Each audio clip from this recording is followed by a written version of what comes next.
మొన్న విశాఖ బయోమాక్స్లో మంటలు చెలరేగాయి. సో అదుపులోకి వచ్చాయి. ఇప్పటికైతే 12 ట్యాంకర్ల డీజిల్ మొత్తం అగ్నికి ఆహుతైంది.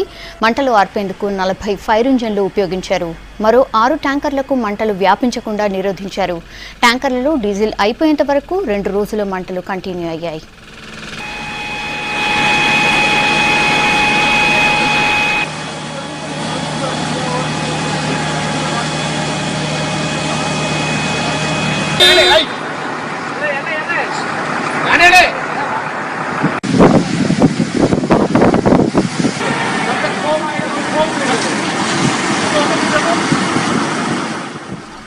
విశాఖ బయోమాక్స్లో మంటలు అదుపులోకి వచ్చాయి. 12 ట్యాంకర్ల డీజిల్ మొత్తం అగ్నికి ఆహుతైంది.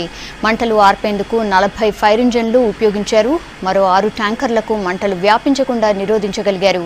ట్యాంకర్లలో డీజిల్ అయిపోయేంత వరకు 2 రోజులు మంటలు కంటిన్యూ అయ్యాయి.